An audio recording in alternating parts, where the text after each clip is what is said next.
And we're back for another episode of American Barbell Unleashed. Again, Phil is out.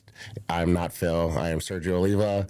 And a new guest, but a returning guest. Yeah, we've been on before with Phil. I'm Brittany Diamond. You probably have seen me in all the American Barbell reels. I know they probably mix us up sometimes. They're not sure who's who. It's really hard to tell.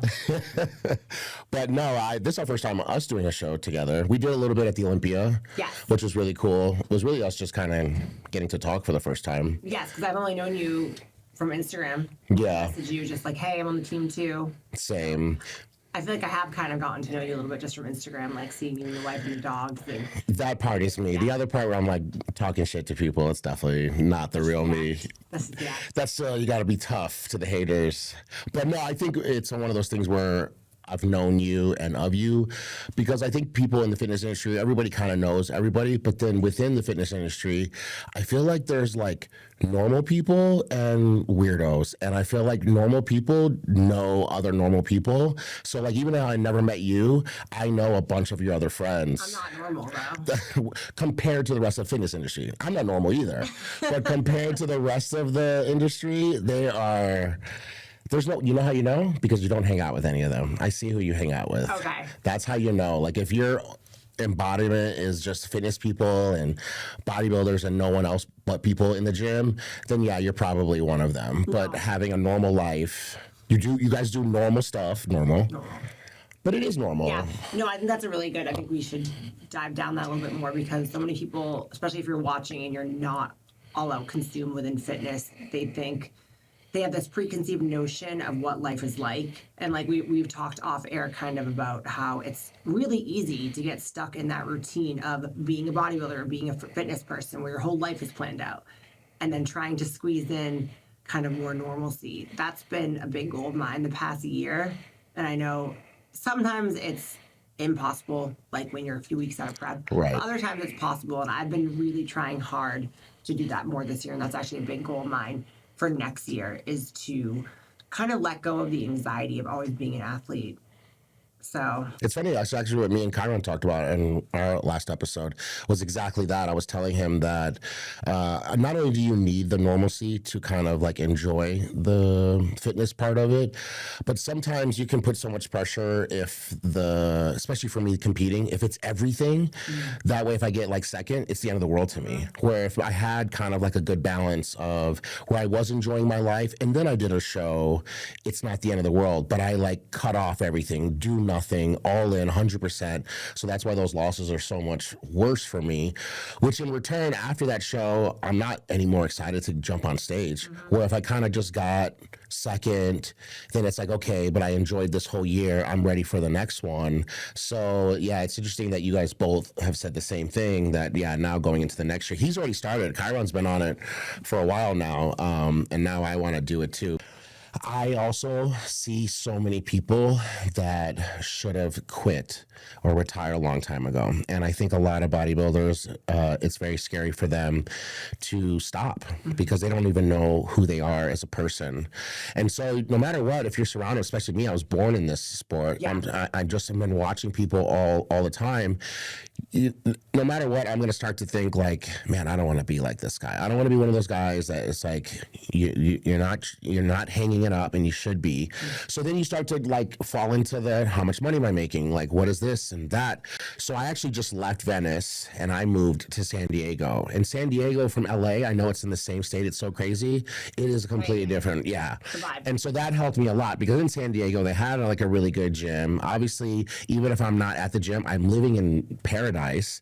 And so that's when I started to enjoy it a little bit more. And then really is the best thing that you could ever do is just talk to your friends back home, because no matter what, we get paid to travel. Like, that's such a cool thing to do. But when we do it, I'm so worried about like, I have to look good for this guest posing, or I have to go work this expo for whatever amount of hours. No matter what, I'm in this country, and I'm traveling. While especially all my family that's from North Carolina, they've never even left North Carolina. They've never even visited another state in the United States. And so, like me too. I was the first time I left overseas. It was such a big deal. I brought my mom with me. And she'd only been on 2 flights in her whole life, never mind leave the country. And so I remember that, and that always humbles me. Where'd you go? Norway. Oh, that would have been cool, Yeah. for So, sure. You know, just what you said really hit home because it's such a privilege. Like, you have to stay grounded. Like, talk to people back home. Yeah. Remember all the opportunities that you have been able to do because of it. Right, exactly. So I was kind of similar with you on that too, where it wasn't like you're just mad that you lost. You just started to kind of like not love it anymore. And then you took a step back. I took a step back by moving out of the country. I actually was just like, what am I doing? And it's so crazy because I only placed in the top 3 of every show. It shows the expectation I have for myself, but also the expectations the sport has for me, being the only child of Mr. Olympia. It's like I get second and I'm a loser, you know? And so I was like, you know what I need to do is I need to leave the country. And I moved to Dubai. So I only just moved back from Vegas because I was in Dubai and then moved to Spain and then came here. So I kind of like did. What year did you move to Dubai? Oh, it was 3 years ago. Okay. Yeah, because I was gone How long in total? more than 2 years. And then I went to Spain and I would have stayed in Spain. It was amazing. I literally lived 30 minutes from San Diego, Spain is what it's called. Oh, that's and it looked exactly like San Diego. It was just incredible. But it was, it's not during, it's still going on. The Ukraine and Russia war and all the refugees and everybody fleeing has gone to Spain. So they just were out of visas. An American should be able to get a visa very easily, but yeah, they were like for 2023, I think. Yeah, they were like, they're not giving any more visas. So I had to leave and then come back. And I was like, I'm not going to leave and come back. So you came back, and that's when you moved to Vegas. I was going to move back to California. I was going to go back to San Diego. It's the best place I've lived. I really enjoyed it. But the prices are just so astronomical that I just couldn't justify it. And I started to hear, even before this new gym opened up, that there were some other gyms. Because when I was in California, everyone left to come to Vegas, which was COVID 2020. But it was really just Dragons here. There wasn't really a lot of gyms here.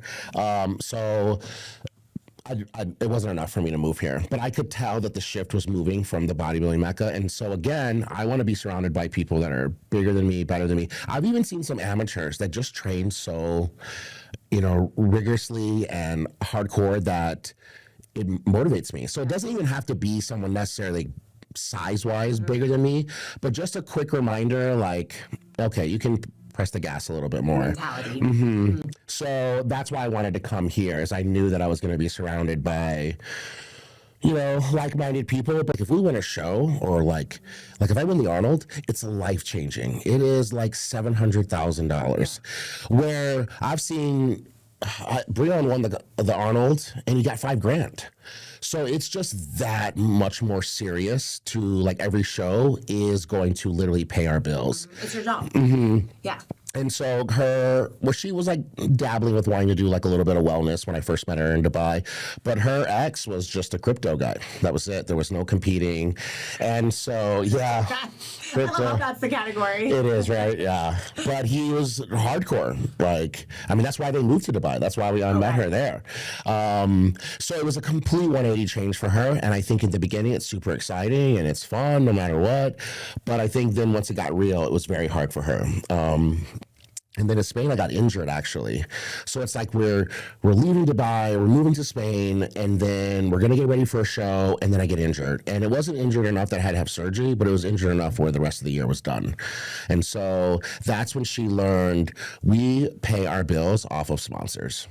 And the want and the need of your stock, it does matter. Even if you're not just doing a show, like, or prepping for a show, people know that you're not going to do a show for the rest of the year. That's it. They're going to start pulling out, and it just happens. Sorry, it happens, and it's like a slap in the face of reality of kind of really like what you're doing. Like, I want to say that I'm a bodybuilder, I get to go on stage and do this, but really I have to kind of just juggle and entertain the sponsors and keep them happy, But the problem is that if your stock goes down on stage, like if you lose or you're not doing a show, then less people are using your code, less people are coming to your appearances. And so when that translates to the company, you're now less worth it. Where you might have just had a flat tire, and as soon as you fix that tire, you're probably going to even be better than someone else that they're going to replace you with.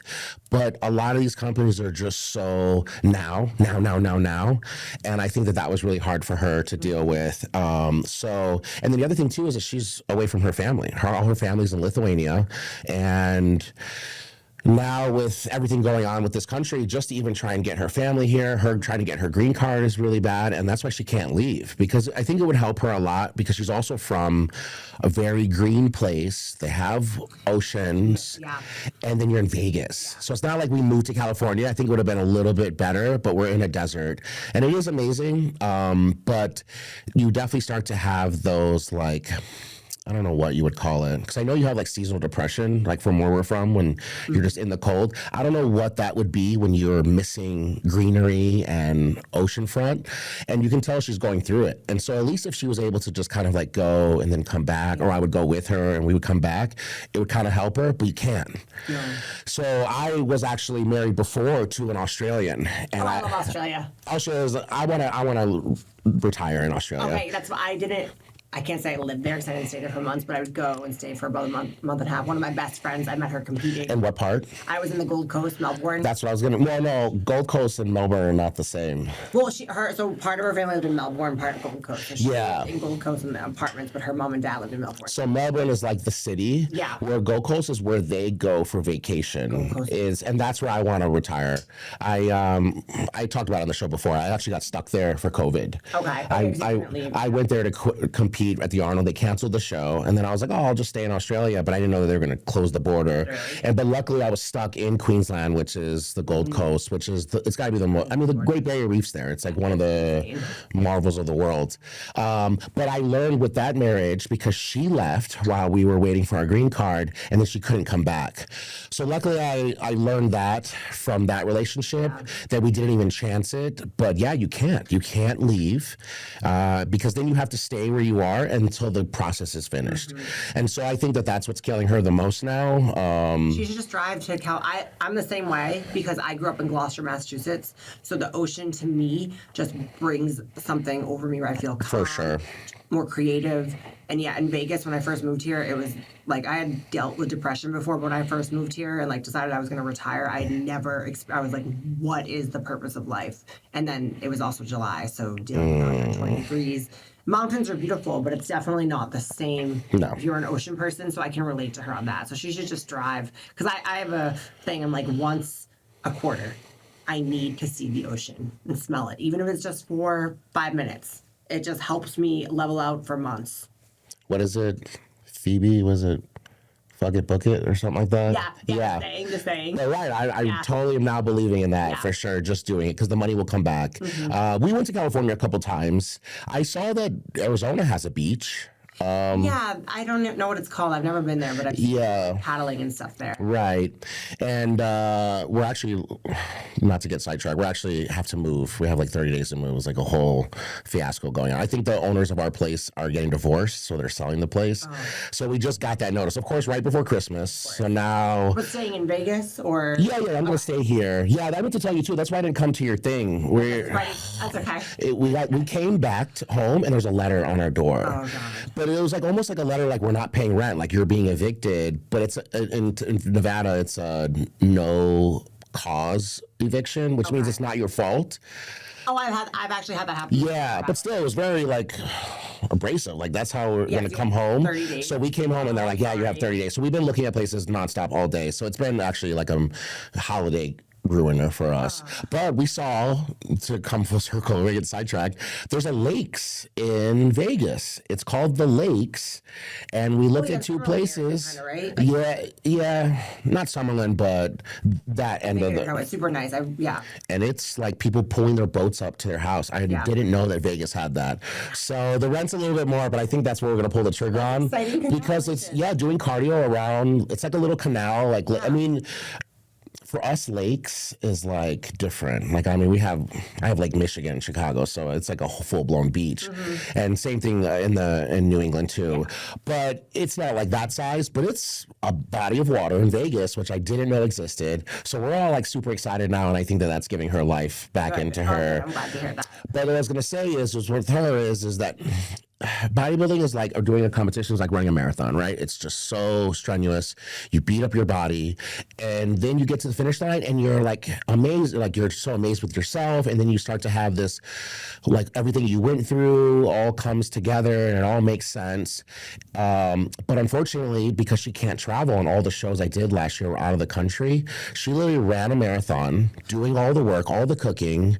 We like added it up. It was like 1,000 meals. It was like something insane. She's she like, make all your meals. yeah. She comes from her bodybuilding, her mom. She is the best bodybuilding wife, but her mom was a chef, so she grew up cooking, and she's one of those ones where I'll tell her like, let's go out and eat, and she wants to cook. She's like an Eastern European. She's sick. She's and she's also wanting to save money. So like I hit the jackpot with her. But I left out of the country to do a show in Germany and in Italy. So she really much ran that marathon, and then right before we went across the finish line, which is the best part, you get to be at the show and experience everything that you went through. She's not even been able to do that once. So she literally met me. We're getting ready for a show. I get injured. And dealing with a bodybuilder who's injured is definitely got to be worse than a bodybuilder dieting, because I'm questioning myself. I mean, it's just like, are you done? I was going to say that earlier. I was going to say, people ask what's the hardest part. The hardest part is hands down when your body is your job. Yeah.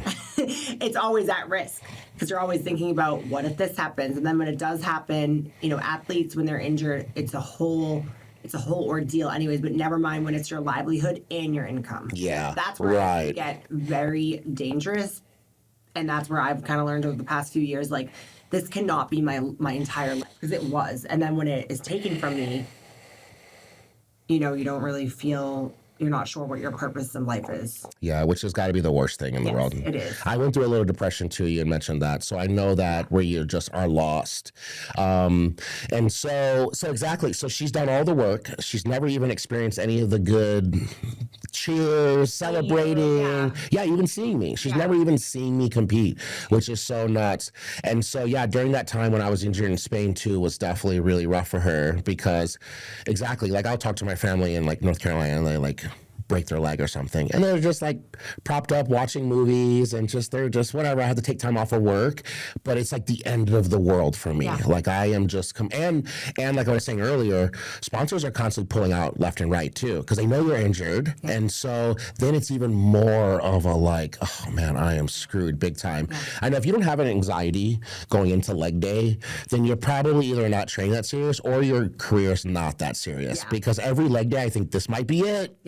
Because that's the most dangerous workout. Yes, it is. And I had a little bit of a meniscus issue before, so it's not as serious as yours. Gone now. Right. It's not quite the same, but leg day, and just knowing how that's going to hold up, the amount of time it takes for me to warm up is just. I know. It's so much has changed. So let's conclude with Olivia, is I'm really excited. I'm going to do a show this year in the States. I'm not going anywhere. Finally, exactly. So she can travel. Yeah, and I think it's going to help give her life back. Yeah. Because if she's made it this far and has not got any of the good, then I can't imagine how she's going to be when she gets to see, like, because she's the one who's doing all the work. Like, I'm on stage, I'm just the example of our hard work together. So, but luckily I'm so turned off by.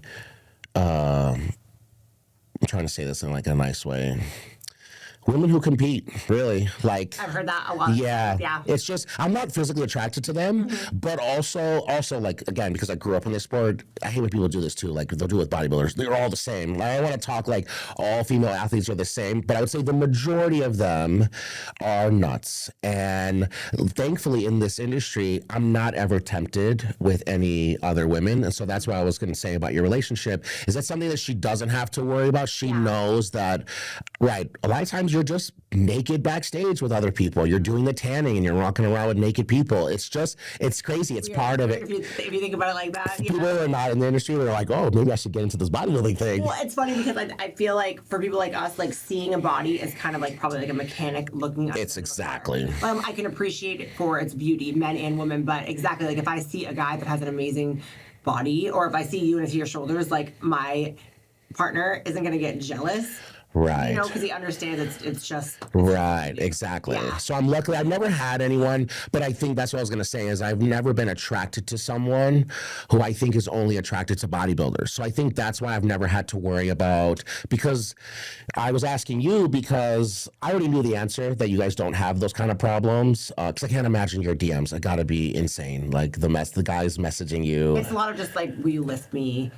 Well, that's not that bad. Carry stuff. I just- I'm like the lift carry queen. So that's okay. I would be doing that too, for sure. yeah. But I feel like other women, they must get like atrocious messages, which can cause problems in the relationships.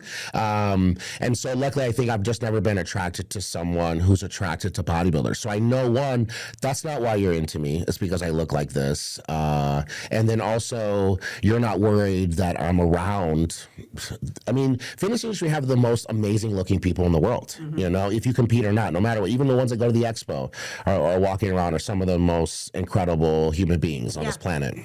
I'm also learning about how to deal with these things and how to mature in this sport while I'm with someone who doesn't go to the gym. She's just one of those girls where there's girls that they don't have to train, they just stay in good shape, you know? So she was just one of those.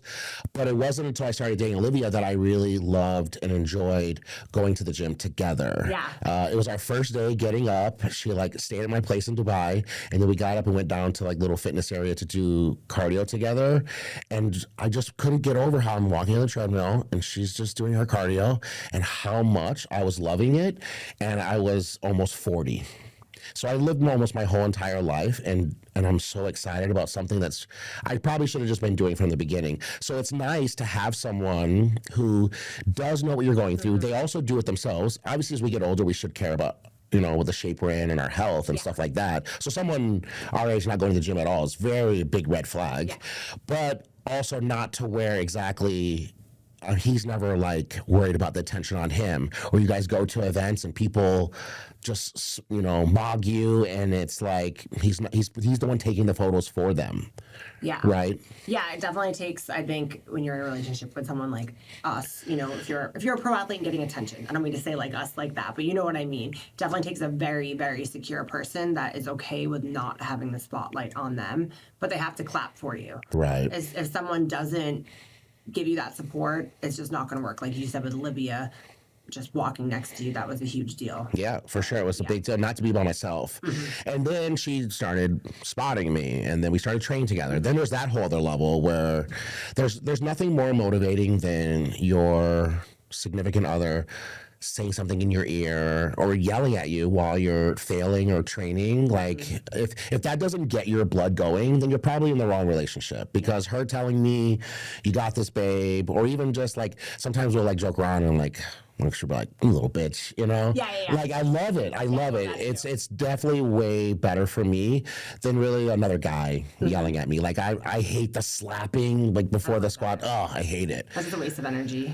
Right, and I'm just distracted with that. Yeah, exactly. So do you guys train together? We used to more in the beginning of our relationship, and now so he travels a lot for work. He's an engineer. He actually just got a new job at a nuclear test site. Oh. But he is more so he's been an athlete his whole life. He was a wrestler, and he grew up in Columbus, Ohio. So West Side, all that. So he understands the strength, and then he's competed in bodybuilding for 10 years too. But he never wanted to. He got to a point, he had a very big life event happen that I don't want to talk about on here, but it shifted his perspective.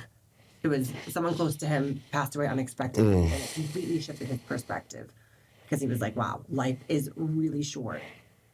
And he knew, he was like, I don't think I'm ever going to be the best bodybuilder in the world. It's never going to be my job. So I'm going to also make sure I have a life. It's crazy how it takes something like that. Yeah. So it was interesting. So when we first met, one of our like third dates, we went to the gym. It was great. He was like, I really like how you train. You're so much more than a bodybuilder. Did you meet at a gym here in Vegas? No, we didn't. No. Oh. No, when our first date had nothing to do with the gym. Oh, amazing. Yeah, nothing. So I just wanted to make sure, though, that like because the gym is a big part of my life, that he could hang. And so we trained squats. It was great. And yeah, he said he liked that I'm an athlete, not just a bodybuilder, because he was like, it's cool to see, you know your linear progression, different warm-ups, and you're not just like flexing in the mirror. I've never heard that before, that the woman's like, I need to make sure my man can hang before I take this further. Yeah, That's awesome. Yeah. So after that, I was retired at this point, but when I say retired, I was still living, I was training 5 days a week, prepping my meals, I just was. There's no pressure. Yeah, there was no pressure. So then he had raised the idea because I was like, I still have unfinished business. I really want to try to compete in bodybuilding again because I just did it once. I liked it. And then, I moved and had a whole bunch of life circumstances. And you're doing, because we talked about it with Phil. I talked about Phil to try and teach people that are watching the podcast that don't know about us. You're trying to do the class bodybuilding. Yeah. Or women's physique. Yeah, so I've kind of dabbled a little bit. I started in women's physique, then went bodybuilding, and now I'm going in a different direction just because that's how things change and evolve. And I guess now could be a time to announce that I'm actually going to do, so after the Olympia, the amateur O, I thought I looked really good. I thought I looked better than the person that got second, but that got first, but you know how it is. Right. And they told me, they're like, yep, you need to add a little more size. Or they're like, you already look like a figure pro, so you could just do figure. And in my mind, I kind of thought that was failure because I like bodybuilding. I like the posing. I like trying to get bigger. And then when I really thought about it, I was like, you know what? Because I was talking to my partner, and he was like, you look like a figure competitor. He's like, I just knew you wanted to get bigger. He's like, but we also want kids. Right. We want to plan a wedding and all this stuff. And I think figure for me will be a healthier option going forward as a female. There's still some very hardcore figure competitors. Absolutely. That train. Yeah. Because that's the hard part is that I'll even have some clients, they love training. They just generally love training. And then they want to do a class that you have to lose muscle.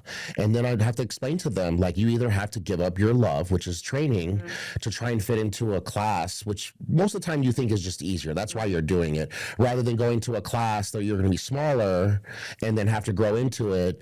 But it just doesn't make sense. Yeah. Because if you generally enjoy training, because that would be like I have a friend who, she was in figure, and she was in figure for almost 10 years now. She's been a pro. She went to the Olympia for figure. She's moving here this week, actually, from San Diego. Yeah, they're getting out of there.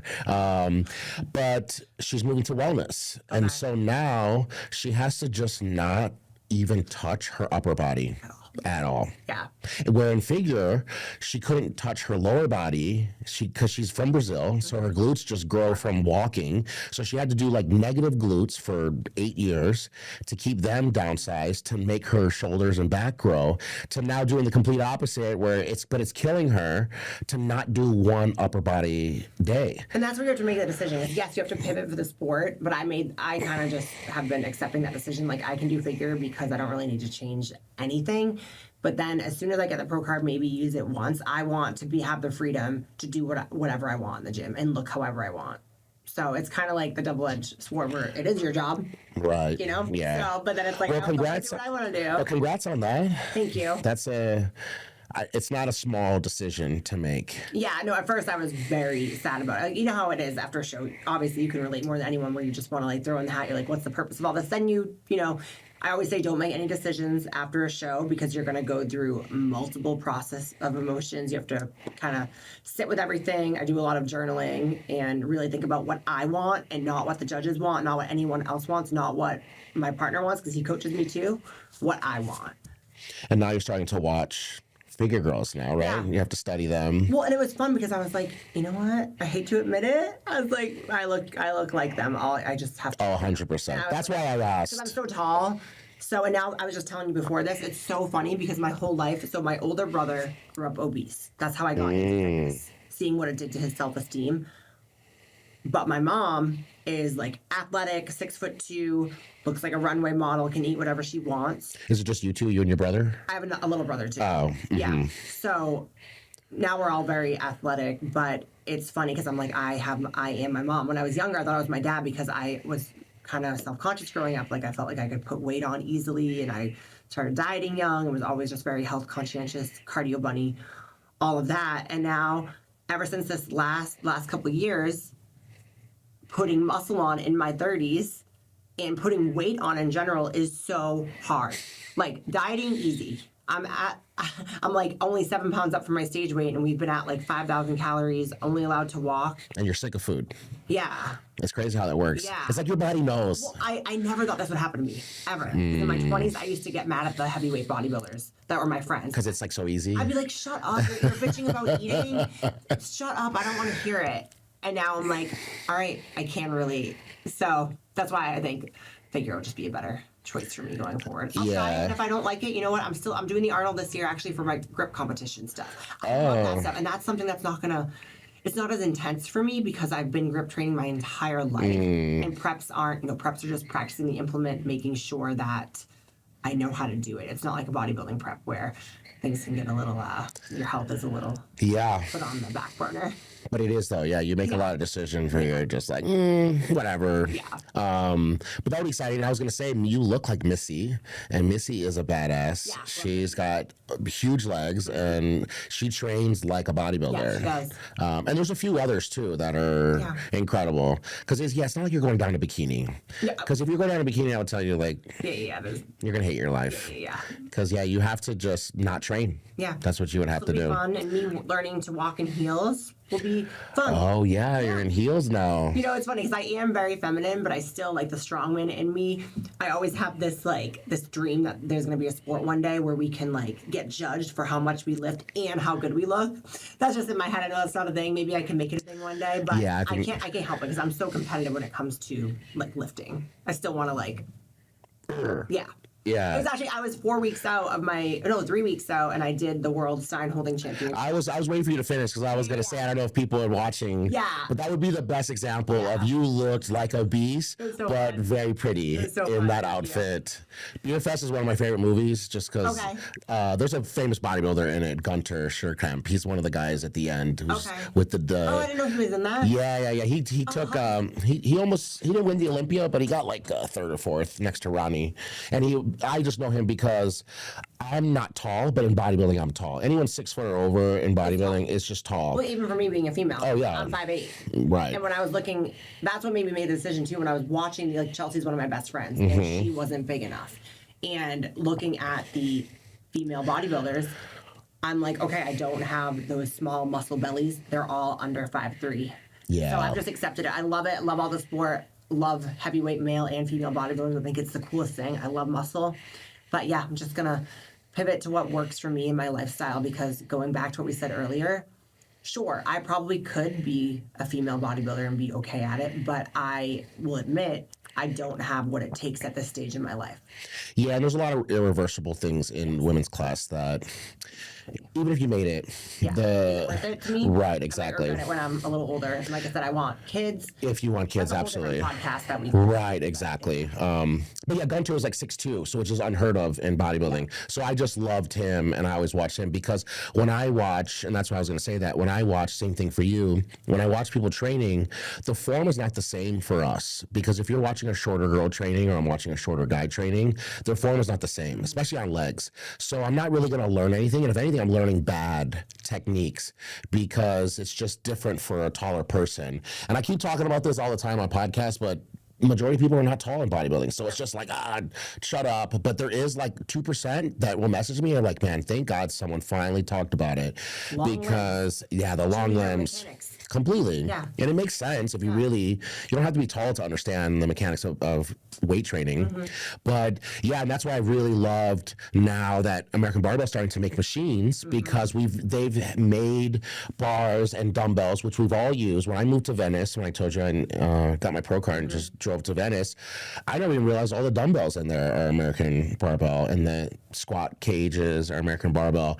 And it's funny because now that we know the logo and we're with the brand, you'll check the bar and you're like, oh my God, it's American Barbell. All of Dragons is American Barbell. Yeah, you joined the team this year. Yes. Yeah, so that happened in 2025 for both of us. Right. Joined the AB team.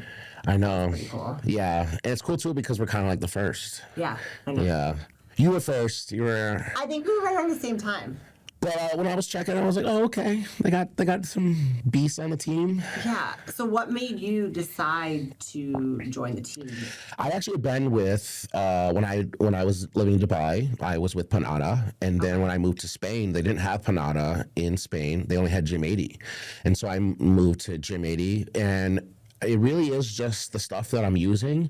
I really want to be a part of it because I already appreciate what I'm using, But I realized what was happening to me with training, and who knows? Maybe there'll be a study about this in the future. Using free weights and these insane, amazing machines that are coming out, there is a different style and what it does to your body. And I realized when I was in Dubai, it was the best gym in the world. It's insane. It's like a showroom, and you could overtrain because it's almost how new tech is. Yeah. There's just so much stuff. And if you love training, you're all gonna get lost with time and realize you've done just 50 exactly. Yeah. But there is something with doing bent over barbell rows, dumbbell rows, squats, stuff like that. And when I moved to Spain, I actually was training with Dorian Yates. He's one of the Mr. Olympias. Yeah. He was probably the most like first hardcore bodybuilder. Yeah. And there obviously was none of these machines. So we went back to just like steak and potatoes of training, and I just couldn't even do a deadlift. I couldn't do a bent over barbell row with like 225. It was very sad. But on these machines, I'm using 6 plates. It's just insane. And then I could tell too on my body, like what I started using and how my body progressed. And then when I kind of got comfortable in this Toys R Us of machines, because it is cool to drive a Ferrari, you know, and go really fast. But Test it out. yeah, it's better to have just American muscle. And that's what I started realizing. So when I got back to Vegas, I said, I'm not doing pull-ups. I haven't done pull-ups in like years, which is so sad. I use my weight as an excuse. It is a lot harder when you weigh that much. But when you weigh more, you're stronger. Yeah. But the only reason I'm weak in pull-ups, I'm just not doing them at all. And then I went to Ursha and I met Phil, and just talking with him, it was really cool to learn. Just in that little bit I was at the booth, one, I learned so much about something I already been doing for 10 years as a pro, but then I also realized I just been grabbing bars. Like I have no idea what bar I'm grabbing, and it's really hard to explain to people who don't lift. Sometimes that's why you use chalk sometimes. It's crazy how being able to grip the bar better somehow makes me perform better, you know? No, it all starts like when you're creating tension, bracing mechanics, anything, it all starts there. So if you have a bar that's like slippery, you're not going to press as good or you're not going to squat as good. So it really does make sense. So it's probably I realized in that conversation, I probably just been going gym to gym all over the country and just like, man, that bar was great. And didn't even realize it was probably American Barbell. Right. Because for it to be able to deal with the wear and tear, after talking to him, I don't think every company is doing that. I don't think they even care that much. I think he's so OCD that it helps him to make things such a crazy standard that even the dumbest idiots in gyms today, especially people who just throw stuff, they just treat gyms like crap, none of their stuff is injuring people or, you know, being worn down. So it was really cool talking to him, and I really realized like, man, and then they wanted to start making machines, which was really cool. Like they were asking me my opinion. Like like I said, I've been with so many other companies. No one ever asked me one time my opinion. And not that I'm anything special, but like maybe using it. Yeah. I mean, again, too, with my height, maybe I could give you something a little bit different.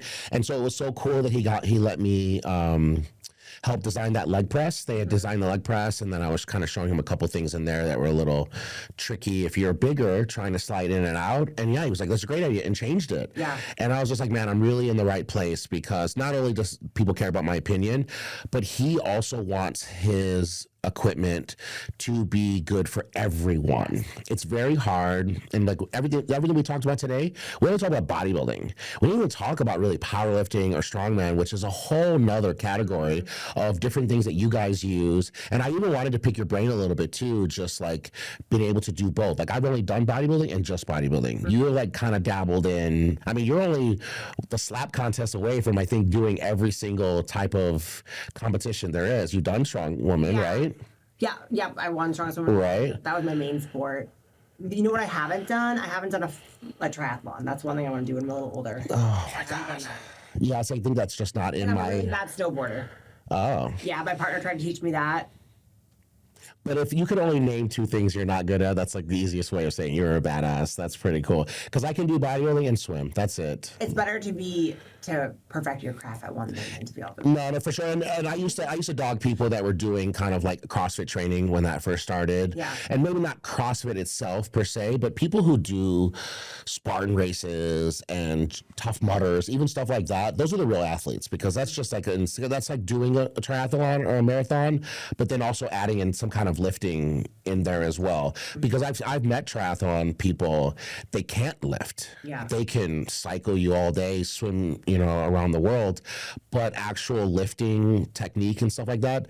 So either way, my point is that there's so many different types of categories. And for Phil to care about all of them, it's just rare. It's just you're He not. gets so excited by every type of athlete. He's like, did you know that they could do this? And he always knows their stats, which I love too. I'm like, I get embarrassed because sometimes I don't. He'll be talking about like Olympic weightlifting. That's one sport I don't really follow. I think it's awesome and I like watching it, but I don't really follow it. And I didn't know who anyone was. And he was like, how do you not know who that is? I was like, That's so sorry, funny. Phil, I'll be better. Yeah, and even just like the bent in bars, how bars should bend, and how times bars shouldn't bend. Yeah. Like it really just made me realize, like, because I love, and I was talking about this with Chiron, I love feeling stupid. Because if I can be a pro for 10 years, I pay it forward and I teach people, and if I could feel dumb, then that means that's room for me to improve and get better. And I love wanting to improve. So exactly, you could talk to him. Anyone could talk to him for 10 minutes. You could talk. A watch guy can talk to him for 10 minutes and be like, man, you know what? I want to get into a more relationship with this guy. So that's what really made me want to join the team. And now we're starting to pick up other athletes. It's really cool. And we're going to go to the Arnold. Yes. And you're competing. Yes. I have to still sign up, but yeah. But so since you're going back to your husband fiance's hometown, does he still have family there? Yeah, his whole family. So you guys can just stay there then. Exactly. That's going to be He's only great. like 20 minutes from the downtown area, and we're actually headed there next week. So whenever I'm there, I try to go to West Side. You're going to Ohio in December? Yeah, I know. But it's cool because this time I'm going to be on the lookout, just like you were saying earlier. I'm going to look for American Barbell to see where it is there. I know a really, really old school gym there that you can't even be a member of. You just have to like call this guy. I'll send you his number. Send me the info. Because some of the machines in there I've never seen in my life. It's probably stuff like my dad used in like the 60s and 70s. It's really cool. It's cool to see things that have like multiple, like you can do a leg press, you can do a shoulder press. It's like, what were they? They were just like making up stuff back in the day. Yeah. Probably was Phil back then too. Probably. But yeah, that'll be exciting. We're going to plan our 2026 workout, see what we're going to do. So if you guys watched the whole thing, you should comment. Give me and Sergio a challenge or a workout you want to see. What kind of lifts do you want to see her kick my butt in? No, it won't be that. We'll learn. I think we'll learn from each other, and it'll be really cool because we're both tall, but obviously he's much, much, much bigger than me. So maybe we can even make it educational in the sense of like, okay, how do you do this if you're this big? If your shoulders don't fit under it. Stuff like that. So I think it'll be fun. So let us know what you guys want to see. Yeah, definitely. But I think that's a wrap. It's a good close for our first episode together. I think there'll be plenty more. See ya.